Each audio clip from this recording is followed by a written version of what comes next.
Hi, I'm State Senator Michael Connelly, and welcome to Connelly's Commentary. Today, we're at McDonald Farm, the home of the Conservation Foundation.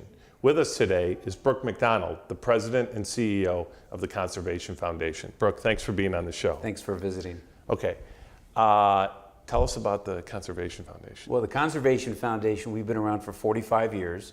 We're a private not-for-profit.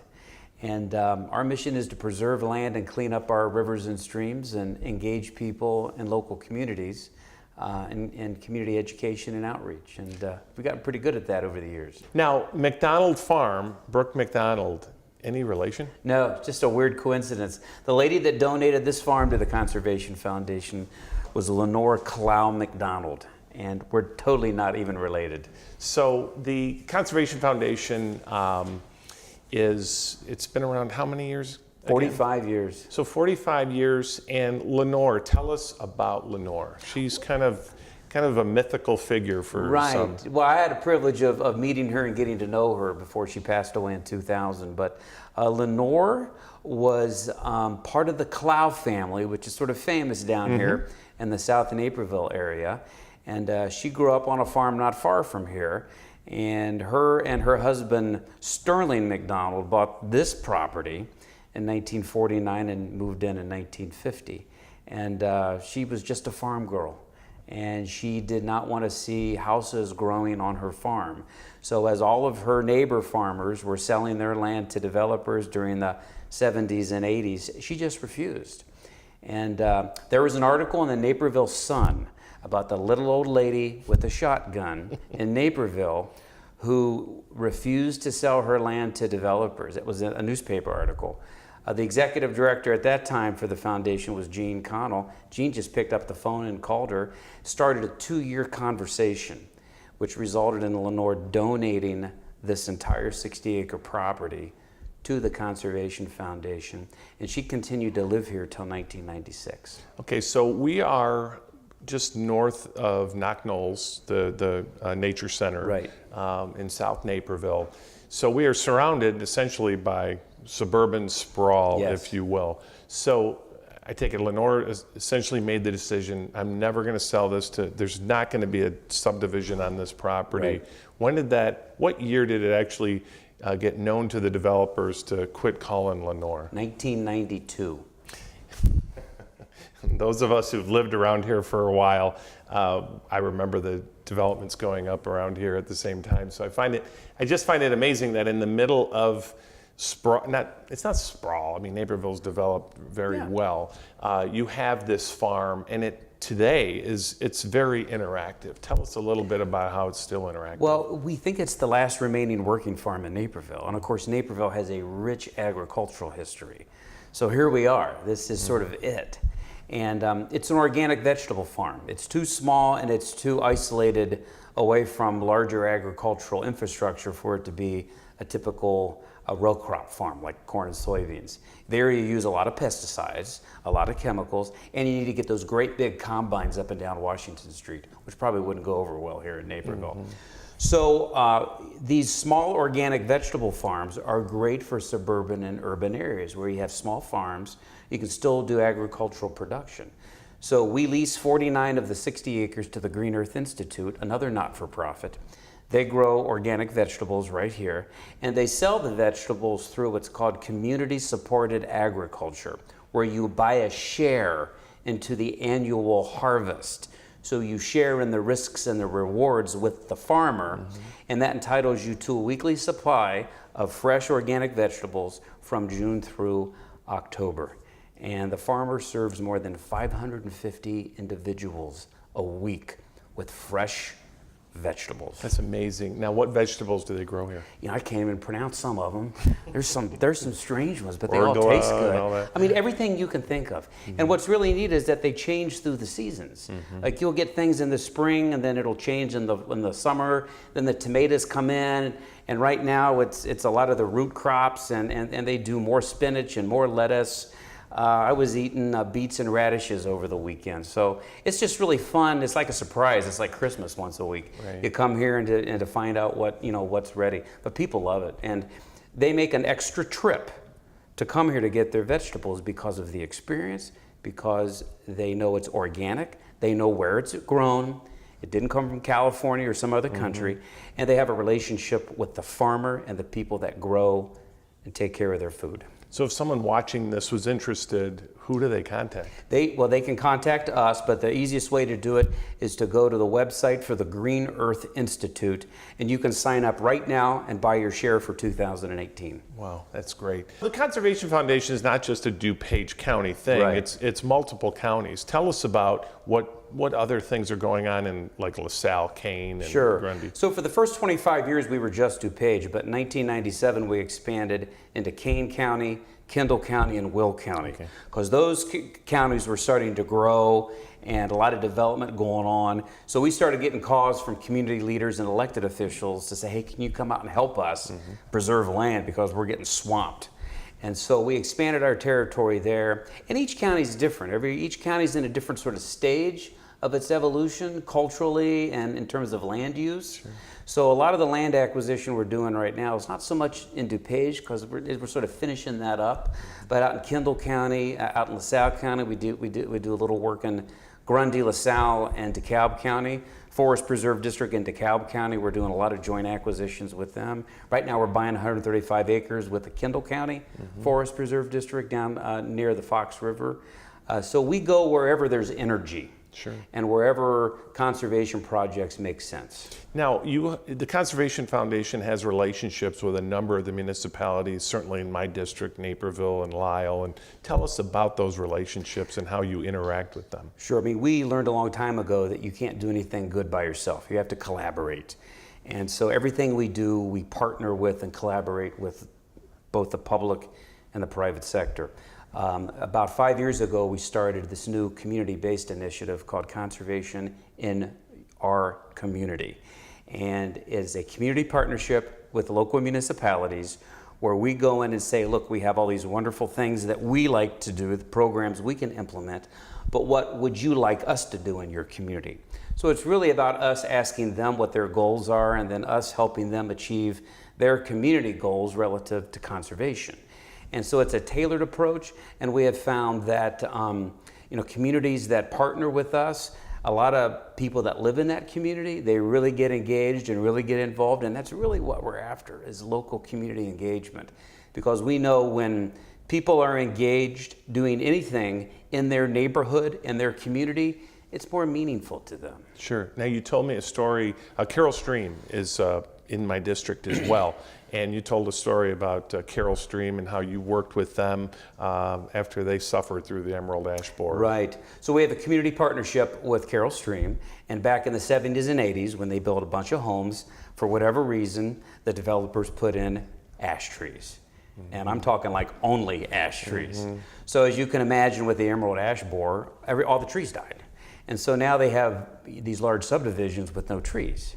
And so one of the things we did to help Carroll Stream was to do a community outreach effort to get more trees and more diversity of trees in people's yards. We worked with the Morton Arboretum and with some local nurseries, and we did a huge tree sale where we were able to sell trees at pretty cheap, but to get more trees in people's yard because people love trees. They hated cutting down their ashes, but they had to, but then they wanted to replace them with things that they knew would live a lot longer. That's great. So let's talk about water conservation. The DuPage River has had a history with I don't want to bring up Kerr McGee or some of those other incidents, but it had a period where it was polluted, severely polluted. And now today, you see people kayaking from McDonald right down the street here on Ring Road. Tell us about how we got there and the role the Conservation Foundation played in that. Sure. Well, the Clean Water Act was passed in 1972. And it took about 20 years for the EPA to sort of get familiar with how to regulate polluters in this country. So I'd say back in the early 90s, we started to see a significant improvement in our water quality. Sewage treatment plants now are doing a wonderful job. They do a great job making sure that the water that they put in is clean and a lot cleaner than what it used to be. There's not a lot of huge industries around here that are putting stuff in the river. DuPage County, there's stormwater, the Forest Preserve, the Park Districts, the Conservation Foundation. We've been working together for 30 years on restoration projects and removing trash and litter from our streams. I mean, our DuPage River Sweep, which we've been doing now for 26 years, we have volunteers have removed 250 tons of trash from the DuPage River. And so now we have communities involved in cleaning their streams. We have neighborhoods, we have subdivisions and homeowners associations. We have businesses that send their employees out to clean up our rivers and streams. And after a while, you're going to see progress. That's just the way it is. So now you can catch smallmouth bass, northern pike, a lot of people canoeing and kayaking. It's now this wonderful asset that communities like Naperville, instead of this something that they want to hide in their backyard, they want it in their front yard now. With the Riverwalk and the downtown businesses, the DuPage River is a great success story. Now, I'm not saying that it doesn't have any problems, because it still has a ways to go, but it's a lot better than what it used to be. Now, just driving in, I saw a wetland, I don't want to say mitigation, there was like a wetland project. There's a restoration down here. Tell us a little bit about that. Sure. And is that something that can be replicated around the Well, county? it's an interesting story. Lenore and her husband Sterling dug 3 ponds here on the farm. And in the 1980s, they let the city of Naperville put a storm sewer through her property. The water that fed those ponds was from a spring at the edge of the farm. The city of Naperville, when they put the storm sewer in, accidentally tapped into the well and diverted all of their water off the property through the pipe, and the ponds dried up. She sued the city gave her 20 G's, and so she stopped complaining. About 15 years ago, the city comes to us, because now we own the farm and our offices are here, and they're saying, hey, we need to enlarge the pipe because the Kingsley Basin is not draining fast enough. And we said, really? So to make a long story short, we cut them a deal, made them put the water back in the pond. Okay. And so we didn't want ponds for fishing because they're not very deep. We wanted to create some wetlands. We're a conservation organization, and so we wanted to do conservation. So that's the story about how we got wetlands back on the property. Didn't the city know that Lenore had a shotgun? I mean, they obviously didn't remember that part of it. So when we come back, I want to talk about things we do, not just the Conservation Foundation, but the academic component of it, where you go into the schools, and also, what adults can do to play a role, not just in helping the conservation's mission, but actually playing a big active part in that. So we'll go to break now, but when we get back, we'll learn more about the Conservation Foundation from Brooke McDonald. Stay tuned. Hi, Brian T. here. I may play a Chicago medical doctor on TV, but when it comes to understanding birth defects in unborn children exposed to Zika, I rely on the real doctors who tell us that if you or your partner have traveled to a country with Zika, you need to use a condom and use it correctly every time. My baby was planned, but only about half of all pregnancies are, so be prepared for Zika and use a condom, use it correctly every time. Learn more at dph.illinois.gov. That's dph.illinois.gov. Welcome back to Connelly's Commentary. I'm State Senator Michael Connelly from the 21st District. I'm here at the Conservation Foundation, the McDonald Farm in South Naperville, with Brooke McDonald, the President and CEO of the Conservation Foundation. Brooke, I want to go back to Lenore McDonald and some of the, there are 3 conditions, I think, that she put on those that would manage this property in perpetuity. Tell us about those 3 conditions. Yeah, so when Lenore donated the farm, she wanted to make sure that some of her priorities were imposed upon the future of this property. So the conditions were that we had to do agriculture, some form of agriculture, which we do through the organic vegetable operations. Conservation, so that's our mission, so we do that all the time. We have wetlands and prairie restoration. And then education, so we have tons of kids that come here from the schools, scout troops, we have summer camps here. Fantastic. Now, one of the programs I've heard about is Mighty Acorns. Tell us about Mighty Acorns. Sure, Mighty Acorns is a school-based initiative where we go into the schools 3 times a year, do environmental ed with the teachers and the kids, and also 3 times a year, the kids go outside to a nearby natural area. It could be the farm, it could be a park or a forest preserve, and they do stewardship activities, cut buckthorn, collect prairie seeds, plant trees, sort of help take care of the natural areas. So the stewardship component is very good. So we teach kids about nature, but we also teach kids that nature needs our help. And it's our responsibility to make sure that we're taking care of our prairies and our forests and our wetlands. And so we show them how to do that. So the school buses will come here, or you go to the schools and Yeah. kind of show them what we do? Right, so we'll go into the classroom once in the fall, winter, and Sure. spring, and then they go outside 3 times a year, once in the fall, winter, and spring, to the same spot. And so they do this in 3rd, 4th, and 5th grade. So by the time they move into middle school, they would have visited this same spot a number of times, and now it's theirs. Okay. It's their spot. Okay. And they take their parents there and say, look, Mom, I cut down this buckthorn, which is a weed that we're trying to get rid of. Or look, we helped plant this prairie. Look at the trees we planted. So it becomes their personal little nature spot that they like to show their parents. Okay, and then they go home and they say, Mom and Dad, I want to go out and weed around the garden. Yeah, I want to and- help you, right? You hope. Yeah, I was waiting for that. I'm still waiting.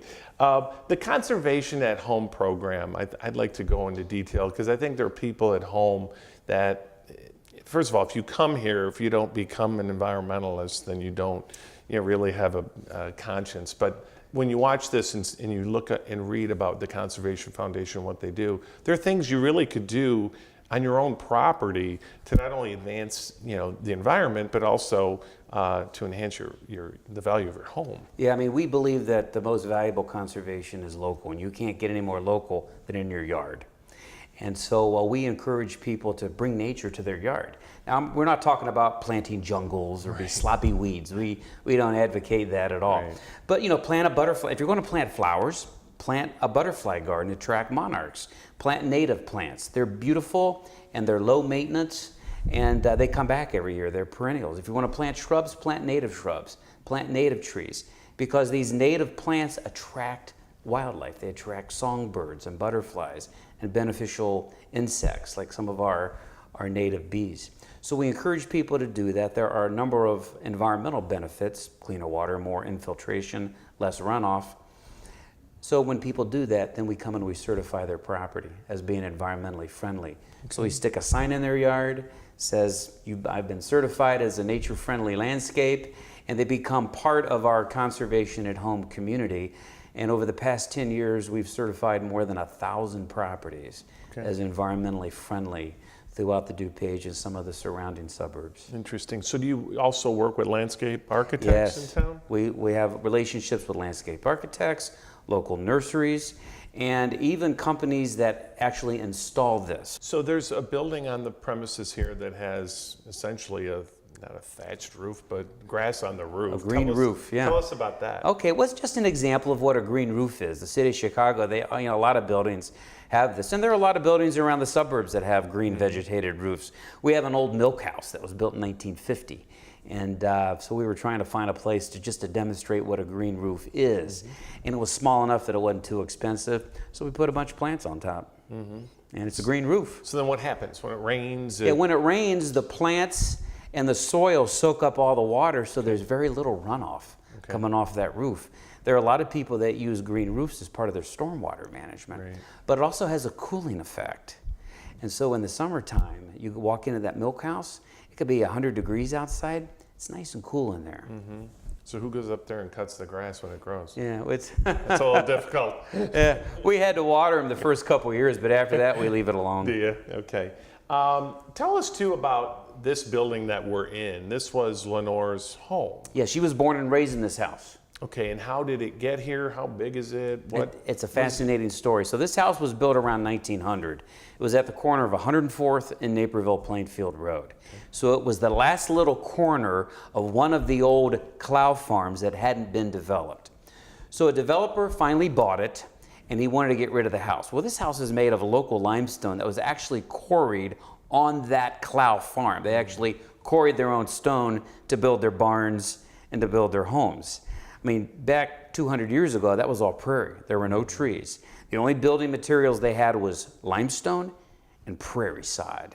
And that's what they built their homes and barns with. So this limestone was right from that farm. So the city of Naperville said, hey, that's an important structure in our community. You need to find a home for it. And so to make a long story short, the developer asked us if we wanted it. We sort of like, we don't know if we know the building, but the more we thought about it, I was like, that'd be sort of cool. And so in 2007, he dismantled that house, brought it over here stone by stone, and rebuilt it right here on the McDonald farm. So the only 2 homes that Lenore ever lived in are right here on her farm. That's fantastic. I want to tell, just talking before we started filming, you told me of just a fantastic political story. And I think it's not a partisan thing, it's just a great story about just the DuPage County, for a county of its size, has more open space than any county in the country, and it's part of its attribute. But I think it's important for people back home to hear the story about a referendum way back in the day involving, I think it was the purchase of property by the DuPage County Forest Preserve, and a conversation you had with the then president of the Illinois State Senate, Pate Phillip. So I think people now realize that open space is important to our community health and our quality of life in DuPage County. Back in 1997, the DuPage County Forest Preserve wanted to put a referendum on the ballot for $75 million. So people were going to vote to raise their taxes on whether the Forest Preserve to buy more land. A lot of people didn't think it would pass. So Bob Schillerstrom at the time was the chairman of my board here at the Conservation Foundation, and Bob called me up and said, hey, Bill Mayo's coming over, we're going to have a conversation. So to make a long story short, Bill's like, we're going to put this on the ballot. We want the Conservation Foundation to promote this and convince people to raise their taxes. I'm like, wow. So Bob goes, he goes, it would really be great if Pate Phillip would endorse this. And everyone was like, oh yeah, that'd be awesome. And so Bob goes, so Brooke, you call him and ask him. And I said, I don't know him. He's your friend. You call him. And Bob said, I'm not going to call him. So I called him. And I called him at 12:15. This was strategic because I was hoping that there'd be no one in the office because I didn't really want to talk to him. He was going to chew me out. And so I figured I would leave a message. No one would call me back, and I could tell Bob I called him, and it would be over with. So at 12:15, the phone rings, and he answers the phone. And I said, I didn't think you'd be there. I thought maybe someone else would pick up the phone. And he goes, everybody's out to lunch, so, So he picks up the phone. I told him why I called, and he hesitated, and he goes, yeah, I'll endorse it. He goes, you're right, I will endorse it. And he proceeded to tell me that him, Jack Knipfer, who was the county board chairman back in the 70s and 80s, and Chuck Johnson, who was the Forest Preserve director for 30 years, would use the forest preserves and all the open space in the trail systems as a way to lure businesses and corporations to move their companies to DuPage County. It was a hook. And so here are people involved in economic development, which is great. They're using the parts of the county that's not developed, the parks and the forest preserves and the trails, as a way to promote a high quality life in this area for them, for the executives, their families, and their employees' families. And that just sort of blew me away. I think that's such a great story for people to hear because, I can remember Pate Phillip just taking the train and reading the newspaper, and he was as gruff in the newspaper as he sounded when he answered the phone call. But it brings light to, or it puts in perspective, this county. I know that there's a river trail that my wife and I we ride our bikes from near Benedictine University all the way into Will County and back, and it just plays into when you define what is quality of life. That's quality of life. Preservation of land. I wanted to touch on that role that the Conservation Foundation plays with the Forest Preserve District. And just, if you could, tell us a story or two about your relationship with the Forest Preserve District of DuPage that you haven't already. Sure. Well, we've helped preserve about 35,000 acres of land over a 45-year history. Most of that is with various forest preserves throughout the region, DuPage, Kane, Kendall, Will County, and even out in DeKalb County. So we have this wonderful partnership with park and forest preserve districts. The great story, I think, is, and it goes back to the referenda, these forest preserve districts put open space referenda on the ballot all the time, and not one has failed. And So, one role we play is we do the marketing and we run the campaign. They can't do that because they're the government agency, the sponsoring agency. But we can go out and say, hey, folks, open space is important. Do you want more? Vote yes, et cetera. And we've run 13 of these campaigns over the past 20 years. And throughout the Chicago region, voters in the conservative collar counties have voted yes and have raised $1.5 billion of revenue, increasing their taxes, voluntarily increasing their taxes, so their local forest preserve district can go out and buy more land. And to me, that's an astonishing number. So what do you, I mean, we're coming up on 45 years. What do you see the Conservation Foundation looking like in, let's say, 10 years or even 20 years from now? Yeah, I think that we will continue to focus more on our community-based conservation. DuPage County doesn't have a whole lot of land left to buy. We'll continue to partner with them as needed. Kendall is going to continue to buy more land. Kane is beginning to wrap things up, even though there's still a lot of land out there. So what we try to do is tailor our priorities around the needs of each of those counties. What we do in Kendall is different than what we do in DuPage. But we really want to drill down to that local community because that's where the action is. That's where the energy is. And people that live in communities, they want their quality of life to continue to get better. They want their communities to be healthy. They want their communities to be vibrant. And so we see a role that we can play in helping to continue to make those communities healthy and vibrant, and work with those communities to let them define themselves what that means and what role we can play. Okay. Now, before we're almost done, the Fall Mission Fair, the 45th anniversary open house. Tell us about that. Sure. Well, we're throwing a big party at the end, and on November the 29th. It's our 45th anniversary. We're holding it at Donata Forest Preserve at the Donata House. And we're just going to throw a party, and we're inviting people to come and learn more about us and help celebrate 45 years of conservation. Well, I've really enjoyed this, and I can't wait to go outside now and take my jacket off and kind of walk around and see things. But Brooke, I really appreciate the time and all the work you've done to improve the quality of life in this region. And since you don't look any different than you did the first time I met you, I'm sure you'll be here for the next 20 years at the Conservation Foundation. Thanks, Brooke. Thank you. Really appreciate it. Thank you very much. Thank you for watching, and I'll see you next time on Connelly's Commentary.